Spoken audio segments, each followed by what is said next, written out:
Just a heads up, this episode talks about navigating diagnosis. It was recorded a little while ago, which happened to be coincidentally when Hugh from the Imperfects podcast published an open letter about navigating diagnosis in his family. Okay, now you have the context. Here's the episode.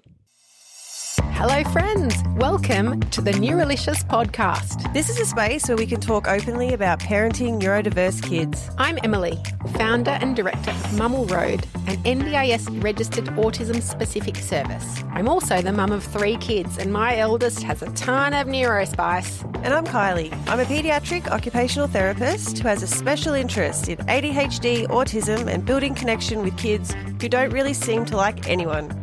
We are the brains trust you need. And we hope the Neurolicious podcast helps you learn a few things and feel not so alone. So settle in for another episode on Neurolicious. Hi, I'm Emily. And I'm Kylie. And together, we are Neurolicious. It's so nice to see you today, Kylie. And I know that it's been a bit of a special day today because our topic that we sort of scheduled in for the day was one that has hit Facebook and all the social media because it is the same one that Hugh from the Imperfects podcast spoke about today. So I'm going to hand over to you so that you can read something that I wrote in response to Hugh's beautiful open letter. Yeah. It's just so fitting, isn't it? Like, it was just a really bizarre thing. I could not believe it. You had said on Wednesday, let's do this topic. Yeah. And then it happened. It happened. I know. Well, and also big shout out to our friends from the Being Sportish podcast. So Georgie Trickett this morning, I woke to her message at 6:30 saying, I hope this won't make you cry. And I was thinking, well, of course it's going to. She knows someone in my life has died. I was like, oh, well, that's definitely going to make me cry. Everyone is here. And my husband is actually holidaying up in Queensland. So that's the first thing I thought. I was like, Tim's been eaten by a shark. But no, he's fine. He's fine. But then she did tag us. And I was thinking, Hugh, what a legend. So Mamma Mia even posted about it as well. But I really loved what you wrote, Em. Thanks. And I'm just going to read it now. So you said, Hugh, you spoke literally to my inner soul. Our whole network know what a legend Charlie B is. We are so grateful to our friends and family who work to help Charlie feel included, welcomed, and valued.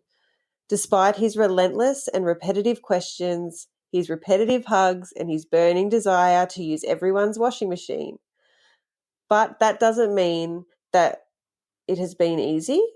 The continuous heartbreak and concern that accompany raising a child who requires substantial support in all areas of their life is exhausting and relentless. We never really have a super easy day. We work hard every day being the link between our child and the world they exist in.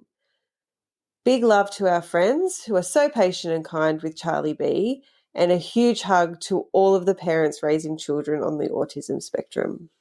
Oh, yeah. Thanks for reading that out.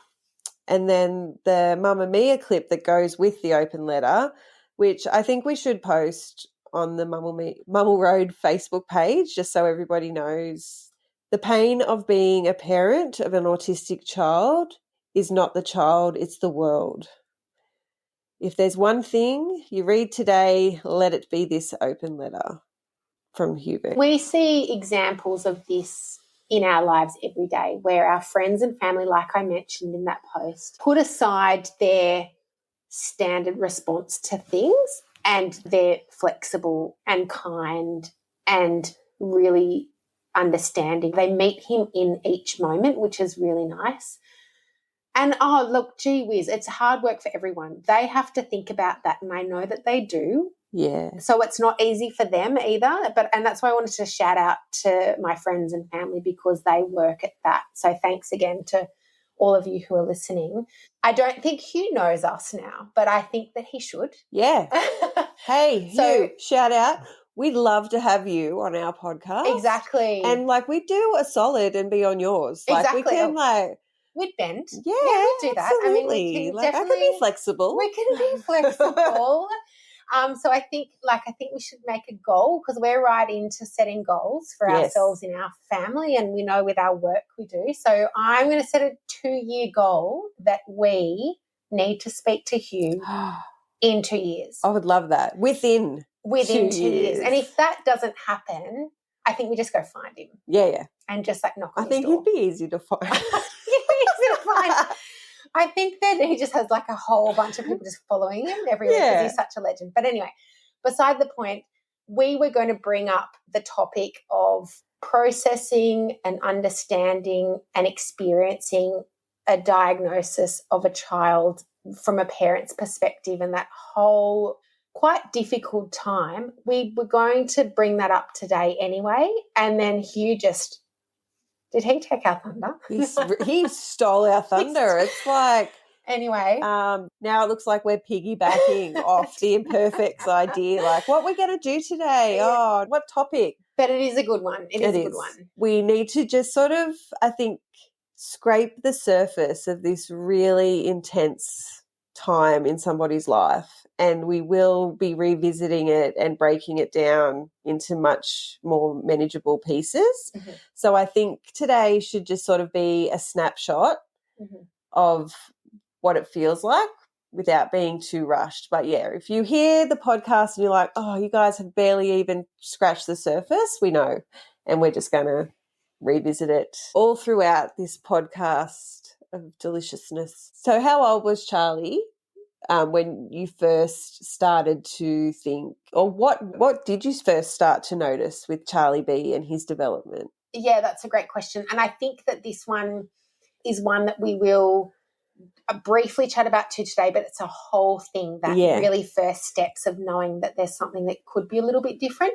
For us, there was a couple of things. One, he was quite late to talk, as in when he got to 2, he really didn't have any words yet. Parents in other parent groups and stuff were just sort of commenting that by 2 they should be able to put 2 words together, and I kind of brushed it off thinking, so competitive. Maybe. So competitive. He'll be fine. We read all the time. We're talking. We're doing all the right things. We'll be fine. Yeah. It was a lingering doubt in my mind. And then really what I did notice, and on reflection, the biggest thing, which is a huge sign of a pending diagnosis of autism, which was if we said to Charlie around the age of 2, would you like a drink, or do you want to go to the park? On reflection, it was really exhausting because he would not give any of that response back. So I was constantly trying to give him cues that he could not respond in a typically developing way. And then the other thing was his hands were up, so he walked with like T-Rex hands. Yeah. So physios out there and the OTs would know that at a certain age, kids generally start to drop their hands and they walk with their arms alongside their body. Charlie was not. It was like he was always about to fall forward. And so we did look, eventually, we were overseas at this time, but we moved back to Australia and then started the process of finding some professionals to speak to. How did conversation come up between you and Tim? It was not easy, only because I didn't want to make anybody feel nervous. I was me being the people pleaser and me being the primary carer. So you brought it up to Tim, or? We had spoken about the fact that his communication was limited. So we sort of started to notice those bigger differences, and our response together. So when we did say, do you think he's saying enough words? And we sort of said, I think he'll be fine. I think it's fine. So together we were trying to console each other, and I think that's very normal. Mm. And then we started to get the comments from other people. So that was really when we sort of family and friends. Yes. So my mum had passed away by then. So that was, I can't cry about that, but I'm going to. So other people that would have, like her friends, started to sort of make some really sensible, not hurtful, but really kind, considerate, sort of helpful directional comments. Not nasty, but they knew that if my mum was here, that's what she would say. That was really kind, and we needed that. So when you first sort of went to investigate it, where did you go first? We went to our local GP first. He did a brief assessment on Charlie and then did give us a referral to a paediatrician. And he didn't really say too much because he was still quite young. He was under 3. Yeah. So there's still a lot that can develop. You know, a lot of things can change. So he wasn't ready to jump into any conclusions. Rightfully so. He just passed us a referral and we got on the waiting list for a paediatrician and got in fairly quickly. And we're in Queensland at the time. In that system, you had to go under a speech pathologist, an occupational therapist, and a paediatrician. So together, the 3 started to do their assessment processes, which was interesting. The paediatrician initially was very caring and was very supportive and welcoming of us in her space. And she didn't want to set off too many alarms. Yeah. So, but I did feel like then maybe we had a bit of a false sense of confidence then. We thought it would be just, she'd say, look, there's some serious things here. Yeah. But she didn't. She said, we need to investigate this and this and this. And then we started speech pathology. And again, they're so lovely. I just walked into the OT session and I just cried and I said, is there any hope? Like he's, you know, we can't talk to us. And she was very kind and said, of course, we'll start these things. So I kept on trying to find instances of him succeeding. So I'd go to the OT, me being me again, being like, I think he just got this milestone. Like I think he did this like 4 times this that week. Hope. The hope. And just like we're nailing it. We're conscientious. We're doing all the things that you're saying all the time. And the speechy, I was like, I did all the homework and have written down all these things that he said and we're doing all the things. And she was kind. Yeah. But then the regular visits to the paediatrician were the things where she'd collate all the information. And then at the end of about a 10-month process, she then said to us, I will be giving him a diagnosis of autism spectrum disorder, which she then went on to say it's a lifelong disorder. Not going to cry. Yeah, you can, but and that comment is really hard because you do all that work and with all the specialists, and you think if I put in enough work, I'm going to beat it. Okay, like I'm we going could, to beat it. we could beat it. We conscientious. We can just like. It's a temporary state. I give a shit. I am we give engaged. A shit. Yeah, absolutely. Yes. And you want us to do things twice, we'll do them 8 times and we will just nail this. So we're doing all of the work. You're putting in the work. And I don't think there's enough time spent to sit in the shit. No. You have to do the work. The work is beneficial, but at the end of the day, it's not changing that diagnosis. Not at all. And not at all. It is a grieving period. It's grieving what was meant to be, in inverted commas, I think. Yes, definitely. That's a really good statement because we come from families where there's been generally a sense of achievement. You put in work, you're conscientious and you get an outcome, and that's just the families we were born into.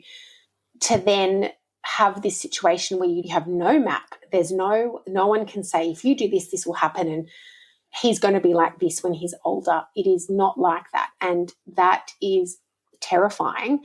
And also from my experience as a teacher, I was a primary school teacher for so many years before having children. I always had classes with these kids where I looked at their parents and I loved these kids and I worked so hard with them and built such a rapport. But when I looked at their parents, when they went home, I just said to myself, I don't think I could do it because they don't have a map. None of us have certainty, but there's that element of if we try and do all these things, there's going to be some kind of an outcome. And I feel like it's like, I know that there's no certainty and all of that, but there is a level of expectation that we start here and this is where we're going. Definitely.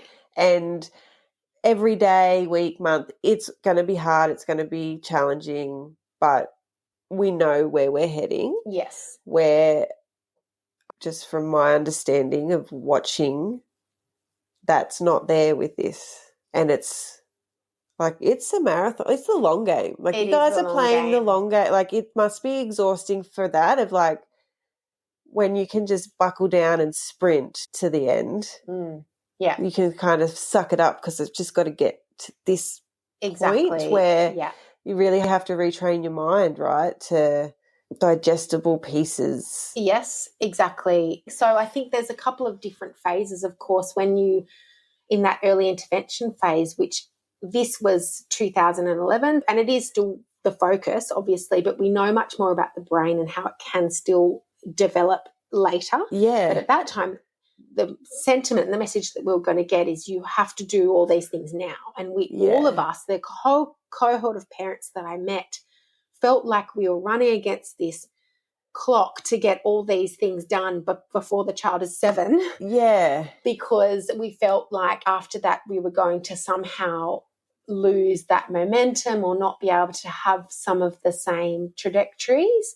And then what we realized is that we had to shift our perception of what a goal is like. What is quality of life? Yeah. What is happiness? What is a great outcome? And through that process, I mean, that's a lengthy process to change because it takes a lot of reflection, and you can't compare your parenting journey to anybody else's because we would always be last. Yeah. Charlie would never be a candidate to get any of the typical awards or anything like that. But what we had to refine our perception of what his quality of life was like and what we perceived his life to be and what a fulfilling life would be. This was all before school, of course. That was a really great, huge process. And now in reflection, I think that we did quite well eventually, but it was not only after so many crying episodes and just I think that first week after the diagnosis, when I was trying to rationalize and reconcile what my life was going to be like and Charlie's life was going to be like, was incredibly hard. We were lucky enough to be in a city where there was a great early intervention centre. So I mentioned a cohort of parents that we were around. I had this beautiful bunch of families who all had kids who had significant additional needs. Yeah. So they weren't the kids that were like, maybe, maybe not. These were all well and truly diagnosable, very easy to see, even obvious to the eye. So it wasn't even a hidden diagnosis because you would tell that there was something not typical about the way that they engaged with their world. Yes. And those bunch of parents we're still in contact with now, and they were incredible, and they know who they are. I'm going to tag all of them in this podcast because they're amazing. And some of those parents who put in the work and we did all the right things, their children still may not be able to communicate, for example, verbally, but they still have quality of life. They've got a supportive family. They go to school. They do all these amazing things, and that support around them has been essential. I was just thinking while you were talking, because my brain goes 1,000 miles an hour off on little side quests. I was thinking, one, I would love to have those parents on the podcast. Yeah. And two, can we just stop for a minute and take stock of the fact that you guys pretty much have led the way to change the world? Like from 2011 to now in this space has changed so much in just shifting the expectations of what a good life is. I think that, like, in all honesty, my life's better for being around Charlie. Aww. Because he sees things in a different way. He does. But even his bid for connection with me, like Clifford, because the first time he came over, we watched Clifford, the big red dog, and now he's like, oh, Kylie. Like, it's like he's breaking my heart by telling me that it's not on Netflix anymore. Yeah. Like, we've got some hard news. Yeah, we've got to work hard. We've got to build that connection in another way. And I think also another message is that slowing down is okay. Yes. You can slow down. Like, it's all good. Yeah. definitely. Watch the washing machine. Just watch it. Just hear it. Definitely, you're right. The amount of joy that we get from seeing him engage in something quite abstract, but meaningfully engage in that, whatever it is, whether it's washing machines at the Good Guys or going to JB Hi-Fi and looking at whatever they've got there, or going to your house and going on the ride-on, or going to a friend's place and finding a new washing machine, is worth 50 medals of the other kids who have done something like, oh, they were in a soccer team. Not taking away from it. They just actively go and do that. It's a very easy pathway. Whereas if he's genuinely engaged happily in an activity, Tim and I are like far out. I'm getting goosebumps right now. Both of us are like, shit, he's actually loving this. He haven't done it. He's just found something himself. And then it always builds this really beautiful feeling around him. I remember when we go to the markets to sell veggies, he used to ask people about the watches. Can I look at your watch? Or it's a great watch. And he used to watch other people around. If he didn't ask them, they'd be like trying to like get their watch. What's wrong? What's wrong with my watch? Yeah. They'd be like loitering there just in front of his thing. And I was like, guys, come on. But I thought that was really sweet because they haven't looked at their watch in days. Charlie B taking notice in it made them go, oh, actually, I want you to comment on my watch as like a very fully grown adult. I think too, I slow down and think about kids and adolescents like that. And how amazing is that bid for connection that Charlie's worked out? Because there's stuff that he's not interested in, and that's okay. Yeah. But hey, you wear a watch. I like watches. Let's look at your watch. Yeah, exactly. And I don't think people give enough credit to Charlie making the effort to make the connection with you. Yeah. Like that's his connection. Yeah, exactly. Okay, Em, now focusing a little bit on you, and I was going to say Tim, but I think it's just you because you can't speak for Tim. But looking back, how do you feel the diagnosis has affected your relationship with Charlie? And have there been any positive changes or growth experiences that you can think of? I think that it has been a gradual and really complicated change and interaction between us with the diagnosis as well. And I mean, we have to grieve about some of the things that we thought our eldest child might experience and do and enjoy doing, and be able to sort of grieve from that and not have any anger in that, and then be able to process that and be able to then approach him with a new lens, which is based on his own strengths and interests rather than the strengths and interests of a typically developing child, and one that our communities sort of expect kids to do. And so that I think that's the biggest way of answering that, which is grieving what we thought was going to happen and then really being able to say, we have to embrace you in your entirety, which means setting a new set of rules. And so that's probably the best way of answering that. I think that's still an ongoing thing. I think that'll be ongoing forever. So it's a complicated answer, but I hope I've given you a little bit of an insight into how the diagnosis and our expectations have shifted. Yeah. And then our understanding of how and why Charlie sees the world he does, and being able to really sit in that with him. Do you know what I love about your answer? You didn't just go, I love him, he's amazing. He's just the most amazing kid. And I like, that caveat that you have to put in. Of course you love them. Yes. But it is a lot more nuanced than that. And although we don't plan to have expectations on our children, they're there. Absolutely. And the kids, regardless of who they are, don't realise your expectations. That's right.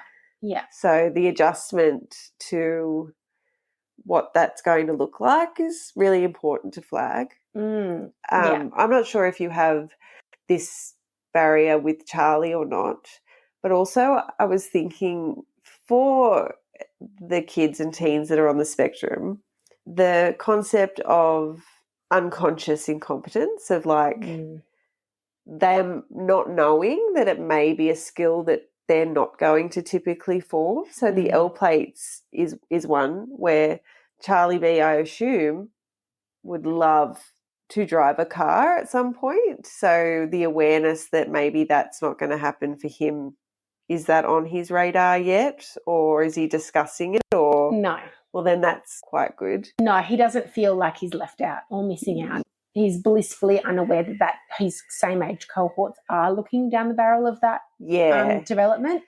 But you're right, he would 100% love to drive a car. Like, I think that if he, we've seen his tendency to love a good ride on mower, so I suspect that he would love to do that. But it's also like that whole literal brain of, I am 16. I get my L's. Everybody else around me is getting my L's, but not having that consciousness of, I don't know what I'm doing after I get. Yes, exactly. And I guess that's a good point to raise, because what we haven't raised up until now is Charlie's dual, like, he's got a couple of diagnoses. He has an intellectual impairment as well as autism and ADHD. So other kids who were 15, turning 16 who were on the spectrum would be very aware of the license situation. And for some of those families, that might be really difficult if their child is aware but unable to yet competently be able to get their license. That would be really hard. Yeah. That would be really, really difficult to explain that maybe they don't have the competency yet or the road sense yet, but it is something they can have as a goal, and it's good to start. Because you also don't see that, even an adult, how hurtful it can be if someone tells you you don't have that skill yet. So then at 16, to not really get the nuance of it would be, a really tough discussion to have. So how about your personal growth? What do you think are some of the things that you have gained through this journey and experience? Oh, well, a huge period of growth. When I was reflecting before about some of the parents, when I was a primary school teacher before having kids, when I sent them home to their parents, I used to think, I'm not sure I could do that because I feel like I am a bit of a follower. I'm a bit of a sheep. I generally like to just probably go with the herd. Never been one to be like, I'm going to do this because no one else has done it before. It's just not my personality. And so what I've had to really grow in is no one else is like Charlie. We have to have our own roadmap. We have to do things our way and really relish in that rather than be scared or intimidated or embarrassed even, and rewrite the rule book. And that was never something that I thought would be in my skill set, but here we are. And now as an advocate also for families and kids on the spectrum, it's what I do really well, which is helping them see their new reality and help understand how they can really be with their child in that space. So that's probably been the number one area of growth. I think the other one is really changing that perception on like a good outcome, or, putting in work and what the outcome is related to that effort. I had a pretty standard attitude to that before Charlie. Yeah. And now sometimes our indicator of success is we have tiny, tiny goals that we work towards with Charlie. One is where he's still really developing the skills to pull his socks over his heel, but he can do that. So if I get them over his toe, he does it over his heel. And every time he does that, I get that little buzz. Yeah. Kind of like what another parent might get if their child wins a swimming race or a running race or the spelling bee or whatever. Yeah. When he does that and he slams his foot down and he's like, hand up, ready for the high five. And I'm like, yay, we did it. Yes. Well, not we, you. And no, I think it is a we. The patience that it would take to allow the time for him to get there on his own. Yes. Because it's quicker to do it. It is. It's a we thing. You've done just as much as Charlie's done in getting there. Yeah. Yeah. And slowing down and allowing for that growth. Yes. Talking back to our conversation that we've had with a parent, Leanne, about the tiny little bits of mindfulness or tiny little grasps of success or beautiful moments that we hold on to, there's an element of beauty about that where we get that from those little things, whereas some other families might be reaching for really big goals, and they might be like quite long-term goals, and ours are very much working each day at them, and we make them achievable, and then we relish in that, and we're like, yes, you did this tiny little thing, and that's cause for celebration. So I think changing the attitude to that celebration of the tiny little wins that you do each day, and then relishing in those moments of any forward progress or any little thing that he's been working on is great cause for celebration. So that's been an area of growth as well. And I love that. And I feel like that's probably something that lots of parents could benefit from, irrespective of if they had a child on the autism spectrum or not. Yeah. Really relishing in those tiny little wins all the time. Yeah. Yeah. Absolutely. Thank you so much, Em, for answering those questions so open and honestly. It must not have been easy at times to have to go back down memory lane into a place that was tough, really tough. Yeah. We do appreciate everything that you do. Oh, thank you. Well, thanks. And thanks for choosing to do this topic and being the anchor for this, because it does allow me to share that experience, which is good for my mental health as well. Absolutely. So thanks for agreeing to that on Wednesday before Hugh did his. Yes. Hugh, Wednesday, just so you know. And a big shout out to Hugh. Your letter, of course, as I did put in my post, really you spoke to my inner soul, and Kylie felt really touched by it as well. So if we did, so many of our other families would have as well. And we just want to really shout out to those people that are willing to share those personal stories. Yeah.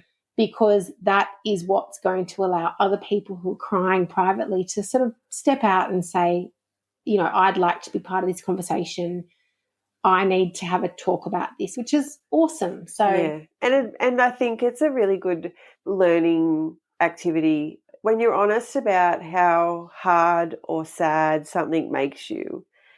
It doesn't mean that you hate it or that it's fundamentally wrong, but you need to process it, and you need to be able to say, I'm in the trenches right now and this is really tough. Yes. And I just need a minute to feel sorry for myself. Yes. And then I can stand back up and brush myself off and keep going. Yeah, definitely. Well, I think that we'll explore in another whole podcast those times when I've had some really dark days. Yeah. And so has Tim. We've had some really difficult times. We didn't want to bring that into this conversation because I feel like this was quite a positive conversation. Yeah. Even though I did get a little bit teary, but in our other pods, I really think we explore those dark days because there are parents going through them who need to have the support. Yeah. Absolutely. So we'll have enough warnings to have tissues ready when we start that conversation.